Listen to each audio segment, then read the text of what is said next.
what are the best ways to mitigate the impact of ultra-processed foods, given sort of a typical way that people are going to exist in the world? How much can it be offset? I mean, I think to answer your question is like, it kind of goes back to the imperfect avoidance, right? Like, you're going to do what you can. And most of the time when you're at home in an environment where you can eat whole foods, do some meal prep on weekends, do what you can to kind of make it more convenient for you to have whole foods, you're going to do that.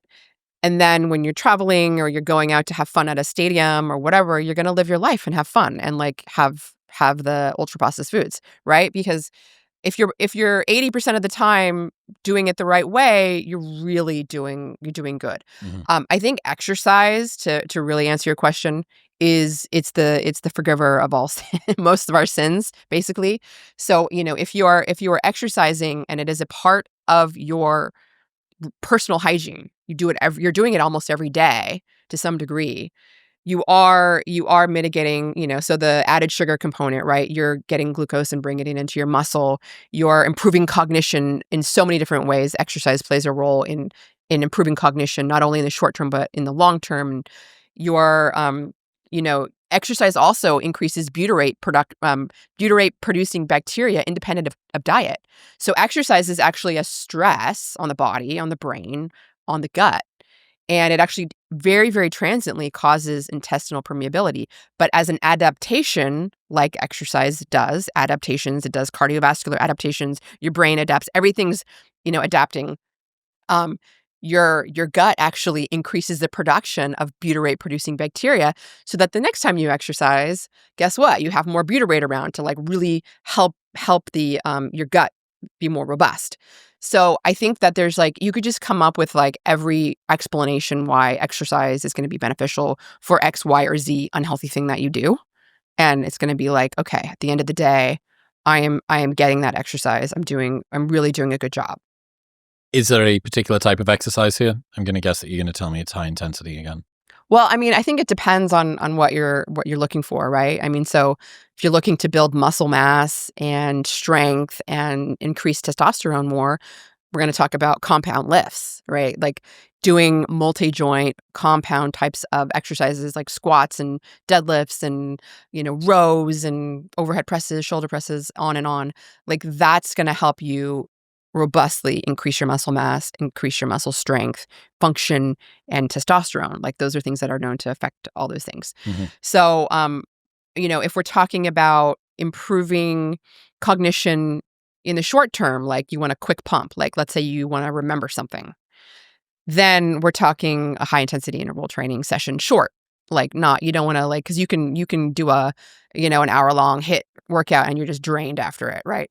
But there's studies showing that even like a 10-minute HIIT workout will boost cognition and memory recall. Actually, there was an interesting study where doing 30 minutes of, it wasn't necessarily high intensity, but you're like 70% your max heart rate, so you're moderate, getting to the high level, doing that. So learning something and then doing the 30-minute cycling workout and then having a test after, like on your memory recall, it boosts memory recall.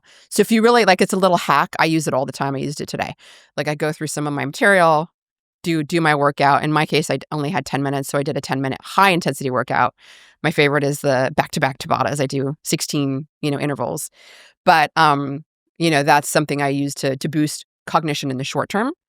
But there's just so much data out there on aerobic exercise, high intensity exercise, improving cognition, increasing the number of brain cells in the brain.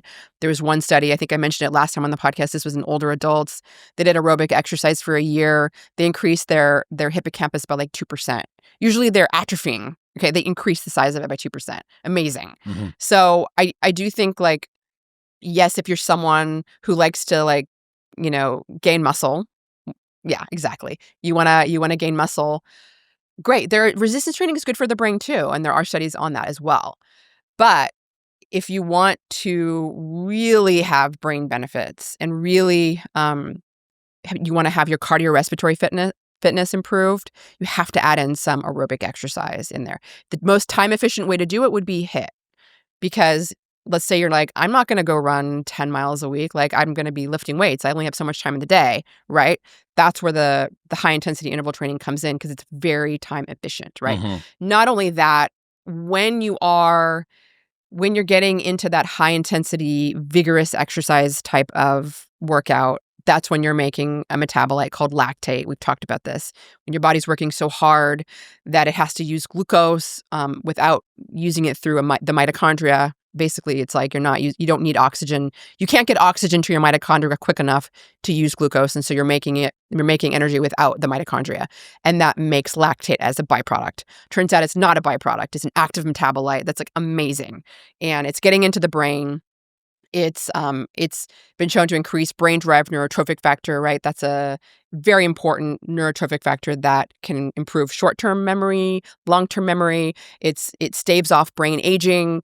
It makes you feel better. It's involved with like neuroplasticity, being able to adapt to changing. I mean, it goes on and on. Like, you can't, like, you want this stuff, right? And so lactase out there, it's a signaling molecule telling your brain to make it. It's an adaptation, because your brain is working hard while you're working out, and so your body's making more. All of the bros that just want to do sets of 8 to 14 are going, I need to sign up to Barry's boot camp. I'm going to be sweaty. I'm going to have to do all of this work.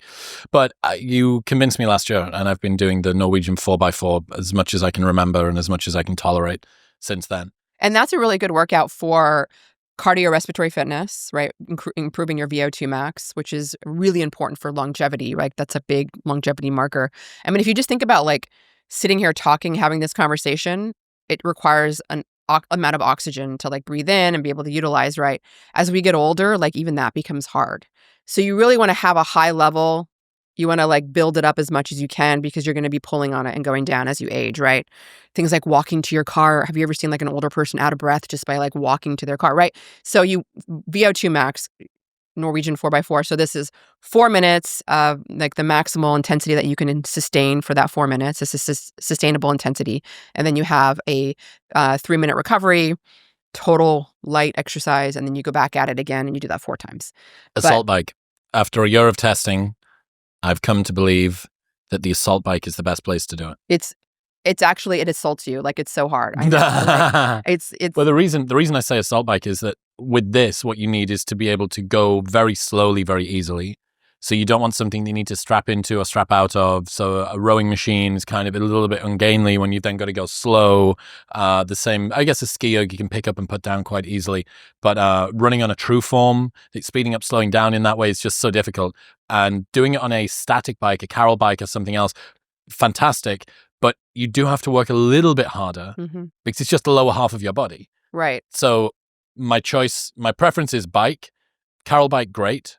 Assault bike, kind of easier to be harder, if that makes sense. It does. But yeah, I've tried. I agree. I think the bike. Well, I actually think the bike is harder. When I do the rower, on my 3 minutes off, I actually just end up like not really doing anything, because I switch off with my husband and he'll be on. So it's like I actually get 4 minutes off sometimes. But yeah, but it does improve cognition in the brain. That's another, there's some research on that as well, where like, at least if you're being time efficient, and it doesn't have to be the Norwegian 4x4.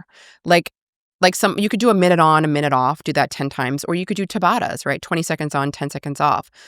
All of these protocols have been shown to improve VO2 max. They've been shown to improve cognition, also like mitochondrial function. So yeah, Norwegian 4x4, you're going to get a little bit more of a boost because it is a longer interval, but you have to do something that you're going to consistently do, right? I've found the 4x4 to be quite easy to stick to. It's definitely miserable because 4 minutes is a very long time at a high intensity.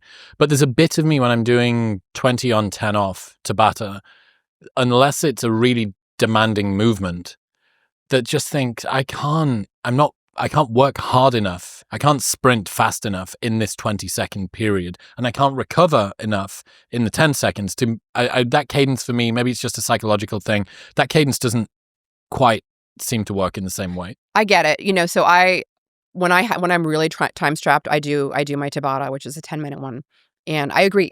I typically crank up the resistance and stand while I'm doing it because I really have to get my heart rate up. I don't find that 10 seconds is enough recovery, so my performance goes down on subsequent intervals for sure.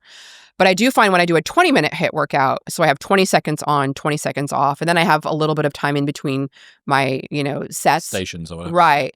So I find that my performance goes up because I have a little bit more recovery time.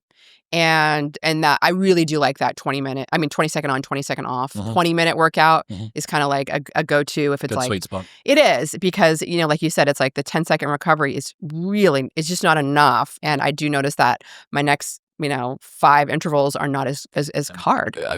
Sucking on water, trying to get it to go through. Before we continue, sleep isn't just about how long you rest, but how well your body stays in its optimal temperature range throughout the night. And this is where 8 Sleep comes in. Just add their brand new Pod 4 Ultra to your mattress like a fitted sheet, and it automatically cools down or warms up each side of your bed up to 20 degrees. It's got integrated sensors that track your sleep time, sleep phases, your HRV, your snoring, and your heart rate with 99% accuracy. And it'll even start cooling or heating your bed for you an hour before bedtime. This is why 8 Sleep has been clinically proven to increase total sleep by up to 1 hour every night. And best of all, they've got a 30-night sleep trial, so you can buy it and sleep on it for a full month. If you don't like it, they'll give you your money back, and they ship internationally. If you have any respect at all for Dr. Rhonda Patrick, she uses one too. So don't just take the word of an idiot, take the word of a doctor. Right now, you can get $350 off the Pod 4 Ultra by going to the link in the description below or heading to 8sleep.com/modernwisdom using the code modernwisdom at checkout. That's EIGHT sleep.com/modernwisdom and modern wisdom at checkout. Thank you very much for tuning in. If you enjoyed that clip with Rhonda, the full-length episode in all of its scientific glory is available right here. Come on.